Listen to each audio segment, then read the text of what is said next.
फरवरी के महीने में गुड़हल के पौधे पर ये 5 काम आप ज़रूर कर लीजिए। ऐसा करने से आपके गुड़हल पर सालों भर फ्लावरिंग होती रहेगी। जैसा आप देख रहे हैं मेरे गुड़हल पे लगातार आप लोगों ने देखा होगा फ्लावरिंग होती रहती है। तो जब हम प्रॉपर उचित खाद देते हैं तो आपके पौधे को मौसम की मार या मौसम जब चेंज होता है तब भी आपका पौधा ख़राब नहीं होता और सही चलता रहता है। चलिए मैं सबसे पहले आपको ये बताती हूँ कि गुड़हल के पौधे पर फरवरी में क्या काम करना है। सबसे पहली चीज़ है कि गुड़हल की कटाई ज़रूर कीजिए। ऊपर से आप अपने पौधे को एक शेप में ले आइए। गुड़हल क्योंकि ज़्यादा ही लंबा हो जाता है ये पौधा गमले में भी, यदि 8 से 10 इंच के कंटेनर में भी आपने लगाया है तो जैसे आप देख रहे हैं मेरे पौधे की भी हाइट बहुत हो गई है। तो पौधे को शेप में लाना बहुत ज़रूरी है और शेप में लाने का ये सही टाइम रहता है फरवरी में। ऐसे में डीप कटिंग कर दीजिए पौधे की।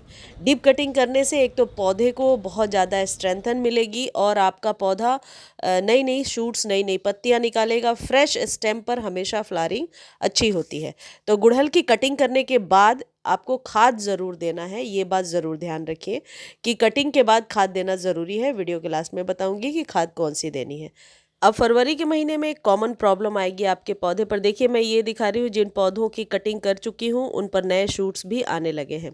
फरवरी में एक प्रॉब्लम सबसे ज़्यादा आती है आपके गुड़हल के पौधे पर कि मिलीबग्स का अटैक ज़रूर होता है।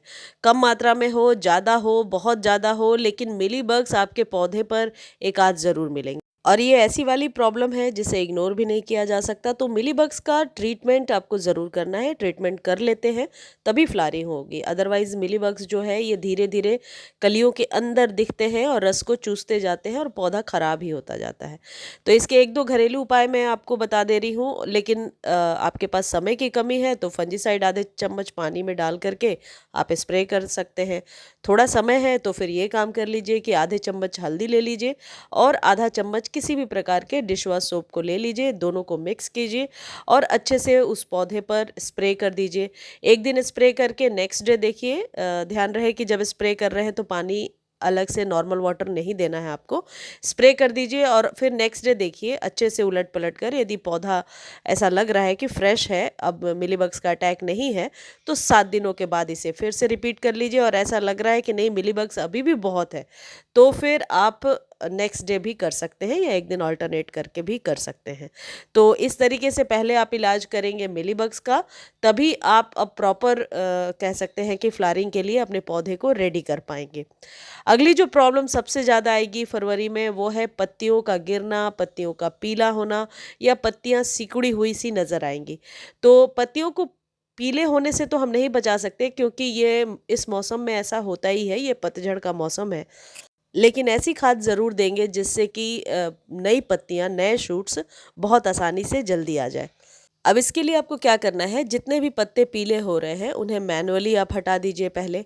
और ये वीक में 1-2 बार आपको ज़रूर करना पड़ेगा कि पौधे को क्लीन करना पड़ेगा, यानी कि मैनुअली हटाना पड़ेगा पत्तों को। अब आपको ये जो वाइट पाउडर दिख रहा है ये है एप्सम सॉल्ट। इसका मैं घरेलू विकल्प भी बताऊंगी, लेकिन एप्सम सॉल्ट के इस्तेमाल से मैंने देखा है कि कटिंग के बाद नई शूट्स जल्दी आ जाती है, जैसे स्टार्टिंग में मैंने अपने पौधे को दिखाया। ये आधा चम्मच ले करके पानी में डालिए और अपने पौधे पर स्प्रे कर दीजिए। अगला इम्पॉर्टेंट वर्क आपको ज़रूर करना है, पौधे की गुड़ाई करनी है। गुड़ाई करने के दौरान यदि आपको लगता है तरीके से रूट्स ऊपर की तरफ दिखाई पड़ रही है, जड़ें भर गई हैं, तो पौधे को रीपॉट कर दीजिए। यदि आपको ये समझ नहीं आ रहा कि आपके पौधे पर रूट बाउंड हुआ है या नहीं, तो ऊपर से 1-2 इंच जब आप गुड़ाई करेंगे और रूट्स ऊपर की तरफ दिखने लगेंगी, जैसे मेरे इस पौधे की दिख रही हैं, तो आप समझ जाइए कि नीचे से जड़ें पूरी भर गई हैं गमले में और अब कोई भी खाद वगैरह आप देंगे तो जड़ों तक नहीं जाएगा, यानी कि मिट्टी है ही नहीं, सिर्फ जड़ें ही जड़ें हैं। ऐसे में आप बाहर निकाल करके पौधे को और फिर ऊपर से नई सॉइल बना करके भर दीजिए। आप चाहें तो थोड़ी सी रूट की प्रूनिंग भी कर सकते हैं। नई सॉइल को कैसे बनाना है और किस तरीके से पुराने सॉइल को रीजनरेट कर सकते हैं, इस पर कंप्लीट वीडियो ऑलरेडी मैंने पोस्ट किया है। यदि आपको लिंक चाहिए तो डिटेल लिख करके लिंक मांग सकते हैं। अब पांचवा जो फाइनल स्टेप है उसको पहले आप ध्यान से समझ लीजिए।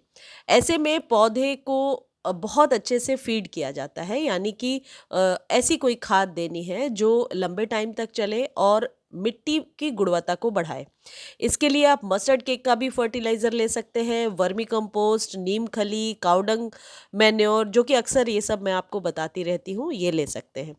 ये जो मैं यूज़ कर रही हूँ ये ह्यूमिक एसिड है। हर 3 महीने पे अपने पौधों को ह्यूमिक एसिड मैं ज़रूर 1-1 चम्मच दे देती हूँ, क्योंकि ये हर प्रकार के पौधे के लिए सही होता है। यदि आपके पास ह्यूमिक एसिड नहीं है या आप नहीं बाय करना चाहते हैं, तो आपके पास जो भी खाद अवेलेबल है सॉलिड फॉर्म में, वो अपने गुड़हल के पौधे को अभी आप दे सकते हैं। क्योंकि एक बार सॉलिड खाद फैब में दे देने से और बरसातों के बाद आपका पौधा मरता नहीं है।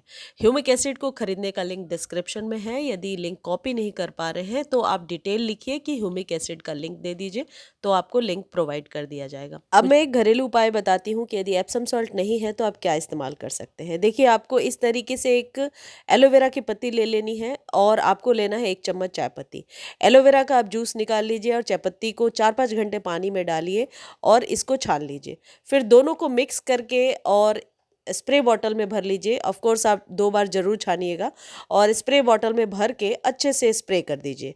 ऐसा करने से नई पत्तियाँ भी आएँगी और गुड़हल का जो फूल है उसका साइज़ भी मीन्स इंक्रीज़ हो जाएगा, बड़े-बड़े फूल निकल कर के आएँगे।